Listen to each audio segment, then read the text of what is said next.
తాకట్లో ఉన్న మీ బంగారాన్ని విడిపించి ఆ రోజు ఆన్లైన్ రేటుకి కొంటాం. Sharma gold company.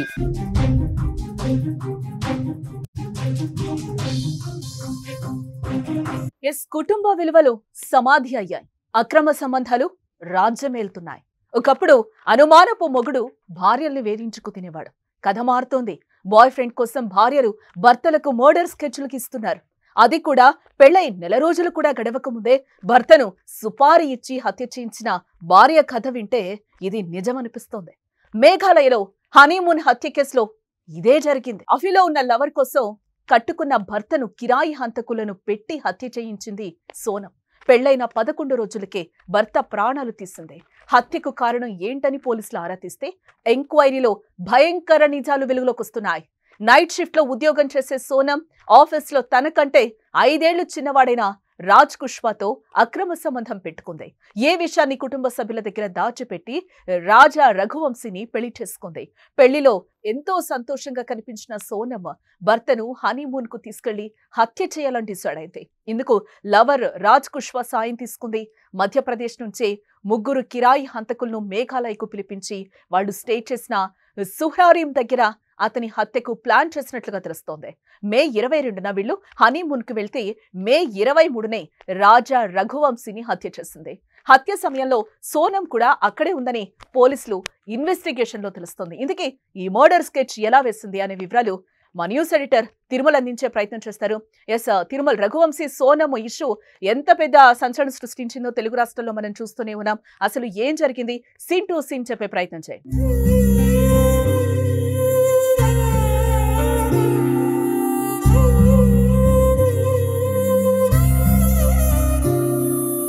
తెలుగు రాష్ట్రాల్లో కాదు జానకి, ఇది దేశవ్యాప్తంగా పెద్ద సెన్సేషన్ మర్డర్ అయింది. ఎందుకంటే సోనంకి రఘువంశీకి కేవలం పెళ్ళైన 11 రోజులకే ఆ రఘువంశీ మర్డర్ జరిగింది.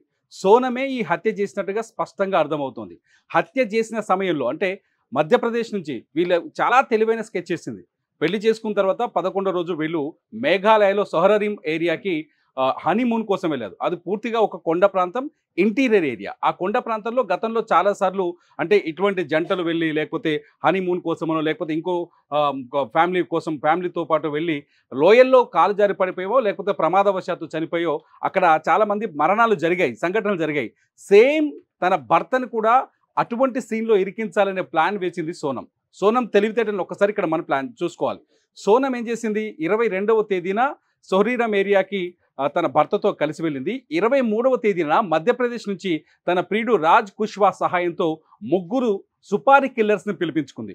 ఈ 3 సుపారీ కిల్లర్స్ సోనంని అట్లాగే రఘువంశీని సొహరీరం ఏరియాలో కొండ ఎక్కుతున్న టైంలో, అక్కడ ఒక టూరిస్టు ప్లేస్ ఉంది, ఒక కొండ ప్రాంతాన్ని వీళ్ళు ట్రెక్కింగ్ చేస్తున్నారు. ఆ టైంలో వీళ్ళు 3 వచ్చి వాళ్ళని కలిశారు. ఆ టైంలోనే ఈ మర్డర్ జరిగినట్టుగా అనుమానిస్తున్నారు. అయితే సోనం భర్తతో పాటు వాళ్ళ ఫ్రెండ్స్ అని పరిచయం చేసినట్టుగా తెలుస్తుంది. ఫ్రెండ్స్ ఆ 3 కలిసి, ఈ 4 కలిసి కొంతసేపు ఆ ఏరియాలో విహరించారు. ఆ తర్వాత రఘువంశీని కిందకి కొండ దిగిన తర్వాత దారుణంగా కత్తితో పొడిచి చంపినట్టుగా తెలుస్తుంది. చంపేసి డెడ్ బాడీని అక్కడే వదిలేసి వెళ్ళారు. అయితే డెడ్ బాడీ దొరికిన ప్లేస్లో సోనంకి సంబంధించిన కొన్ని వస్తువులు కూడా దొరికాయి. సోనంకి సంబంధించిన ఒక మెడిసిన్ స్ట్రిప్ దొరికింది, సోనంకి సంబంధించిన ఒక వైట్ జాకెట్ దొరికింది, అట్లాగే ఆమె ఫోన్ పైన ఉండే స్క్రీన్ గార్డ్ దొరికింది. ఇది చూసిన తర్వాత మేఘాలయ పోలీసులు చాలా స్పష్టంగా ఒక నిర్ణయానికి వచ్చారు. సోనం ఖచ్చితంగా ఈ హత్య చేసి ఉంటుంది అని ఒక నిర్ధారణకు వచ్చారు. యాక్చువల్గా ఈ కథలో ఫస్ట్ ఒక రకమైన మిస్టరీ కొనసాగింది. ఎప్పుడైతే రాజవంశీ 22వ తేదీ నుంచి 23వ తేదీ నుంచి రఘువంశీ సోనం ఇద్దరు కనిపించకుండా పోయారు. కనిపించకుండా పోవడం ఒక పెద్ద బ్రేకింగ్ అయింది. దేశవ్యాప్తంగా వీళ్ళిద్దరు ఒక హనీమూన్కి వెళ్ళే జంట అదృశ్యం అవడం మిస్టరీగా మారిందని ఒక చర్చ జరిగింది. దీనిపైన ఏకంగా మేఘాలయ సీఎం సంగ్మాంగ్ కూడా చాలా తీవ్రంగా స్పందించారు. కనిపించకుండా పోయిన ఆ భార్యాభర్తల్ని వెంటనే ట్రేస్ చేయాలని ఆర్డర్స్ వేశారు. దీంతో మేఘాలయ డీజీపీ ఏకంగా కేసుని డైరెక్ట్గా ఇన్వాల్వ్ అయి ఇన్వెస్టిగేట్ చేస్తే చివరికి రఘువంశీ డెడ్ బాడీని జూన్ 2వ తేదీన సొహరీరం కొండ ఏరియాలో లోయలో ఒక డీప్ లోయలో కనుగొన్నారు. అయితే డెడ్ బాడీ దొరికిన కొద్ది దూరంలోనే వీళ్ళు అద్దెకు తీసుకున్న ఒక బైక్ దొరికింది. అయితే ఈ బైక్కి కీస్ కూడా అలాగే ఉన్నాయి. ఇదంతా చూస్తే ఖచ్చితంగా ఒక స్కెచ్ చేసి మర్డర్ చేశారనే క్లారిటీకి వచ్చిన పోలీసులు సోనం కోసం వెతికారు.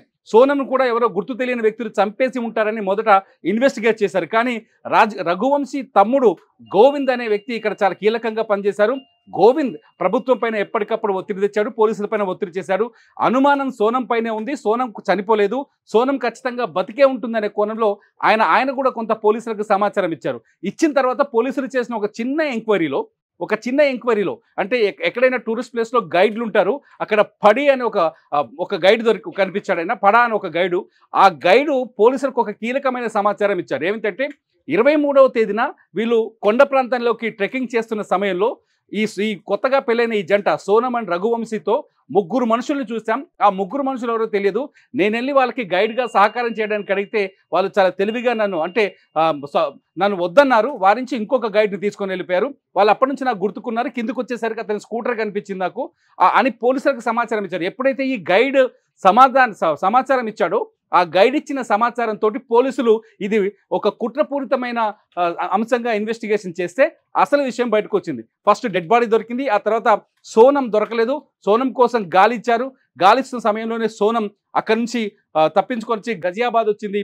గజియాబాద్కి వచ్చిన తర్వాత ఇక్కడ పోలీసులకు లొంగిపోయిన తర్వాత కానీ తెలియలేదు సోనమే ఈ మర్డర్ చేసిందని. సోనం పోలీసుల ముందు లొంగిపోయి నేనే ఈ హత్య చేశానని చెప్పడంతో మేఘాలయ పోలీసులేమని ఇప్పుడు అదుపులోకి తీసుకున్నారు. చాలా పక్కగా అసలు ఎందుకు ఇంత పెద్ద స్కెచ్ చేసిందని ఆలోచిస్తే సోనం నైట్ షిఫ్ట్లో పనిచేసేది. ఈమె ఇండోర్లో ఉంటుంది. సోనంది ఇండోరే, రఘువంశీది కూడా ఇండోరే, మధ్యప్రదేశ్లోని ఇండోర్. వీళ్ళిద్దరు ఇష్టపూర్వకంగానే పెళ్లి చేసుకున్నారు. రెండు కుటుంబాలు ఒప్పుకున్నాయి. సంప్రదాయబద్ధంగానే పెళ్లి నిర్వహించారు. 11 రోజుల ఈ పెళ్లిలో చాలా సంతోషంగా ఆనందంగా కనిపించింది సోనం. ఒక్కరోజు కూడా భర్త పైన వ్యతిరేకంగా కనిపించలేదు, పెళ్లిని వ్యతిరేకిస్తున్నట్టు కనిపించలేదు. కుటుంబ సభ్యులందరికీ చాలా హ్యాపీగా కనిపించింది. అదే హ్యాపీ మూమెంట్లో మేఘాలయకు భర్తను తీసుకొని హనీమూన్కి వెళ్ళింది. కానీ సెకండ్ ట్రాక్లో సోనం చాలా తెలివిగా ప్రియుడు రాజ్ కుష్వాని పట్టుకొని భర్త రాజ్వంశీని మేఘాలయలో లేపేయాలని స్కెచ్ వేసింది. ఈ స్కెచ్ని ఎవరు గుర్తించలేకపోయారు. కారణం ఏంటంటే రాజ్ కుష్వా సోనం కంటే 5 ఏళ్ళు చిన్నవాడు. వీళ్ళ ఆఫీస్లో పనిచేస్తాడు. రాజ్ కుష్వా సోనం ఇద్దరు ఒకే ఆఫీస్లో పనిచేస్తారు. వాళ్ళిద్దరి మధ్య ప్రేమ అనుకున్నా కానీ అది ప్రేమ కాదు, వివాహేతర అంటే అక్రమ సంబంధం అనే అనుమానాలు వ్యక్తం చేస్తున్నారు ఇండోర్ పోలీసులు. సో ఆ 5 ఏళ్ళు చిన్నవాడు కావడంతో ఏం చేయాలి అసలు ఇంటి దగ్గర అంటే కుటుంబ సభ్యులకేమో పరిచయం చేయలేని పరిస్థితి, పెళ్లి చేసుకుంటానని అడగలేని పరిస్థితి. సో ఏం చేయాలో అర్థం కాక భర్తని చంపేసి హాయిగా ఇద్దరం సెటిల్ అవుదామని ఒక పిచ్చి ఐడియాతోటి ఈ మొత్తం స్కెచ్ చేసినట్టుగా అర్థమవుతోంది. మొత్తానికి ఎవరైతే సోనం లొంగిపోతే కానీ ఇది హత్య అని సుపారీ మర్డర్ అనే విషయం వెలుగులోకి రాలేదు. ఒక్కసారి ఎందుకంటే ఈ కేసు ఎందుకు ఇలా తెలుగు రాష్ట్రాలు కూడా చర్చించుకోవాల్సి వస్తుందంటే కేవలం పెళ్ళైన 11 రోజుల్లోనే భర్తని మర్డర్ చేయడం, 11 రోజుల్లోనే అంటే ప్రియుడిని దాచిపెట్టి ప్రియుడి కోసం భర్తని చంపేయడం అనేది ఓ సెన్సేషనల్గా మారింది. ఈ ఇష్యూ మేఘాలయ టూరిజంకి చాలా ఇంపార్టెంట్ ప్లేస్. అది మేఘాలయ ప్రభుత్వం దీన్ని సీరియస్గా తీసుకోవడం, మేఘాలయ ప్రభుత్వం దీనిపైన ఎంక్వైరీ చేయడం, ఏకంగా ముఖ్యమంత్రి ఈ కేసు విచారణలో ఇన్వాల్వ్ అయి ఉండడంతో ఒక్కసారిగా నేషనల్ వైడ్గా సెన్సేషన్గా మారింది జానకి ఈ కేసు. రైట్ తిరుమల. మొత్తంగా మనం చూస్తే కుటుంబ విలువలు సమాధైనట్లుగానే కనిపిస్తున్నాయి. అక్రమ సంబంధాలు రాజ్యం వెళ్తున్నాయి. ఒకప్పుడు అనుమానపు మొగుడు భార్యల్ని వేధించుకు తినేవాడు. కథ మొత్తం మారుతుంది. ఇదే విషయం మళ్ళీ మనకి సోనం కూడా నిరూపించిందని చెప్పుకోవచ్చు. సోనం కూడా ఏం చేసింది, మే 11న పెళ్ళైతే ఇప్పటి వరకు కూడా చాలా కథ నడిపించింది. మొత్తానికి ఫైనల్ గా ఆమె లొంగిపోయిన పరిస్థితి కనిపిస్తుంది. భర్తను నేనే చంపాను అని చెప్పి అక్రమ సంబంధం పెట్టుకొని తనని పెళ్లి చేసుకొని అంతం చెయ్యాలి అనే దానికి క్లియర్ గా వచ్చినట్లుగా కనిపిస్తుంది. అది కూడా పెళ్ళై నెల రోజులు కూడా గడవక ముందే భర్తను సుపారీ ఇచ్చి హత్య చేయించిన భార్య కథ వింటే ఇది నిజమని అనిపిస్తోంది. మేఘాలయలో హనీమూన్ హత్య కేసులో ఇదే జరిగింది. మేఘాలయ ప్రభుత్వం కానీ అక్కడ పోలీసులు కానీ ఈ కేసుని ఛాలెంజింగ్ గా తీసుకున్నారని చెప్పుకోవచ్చు.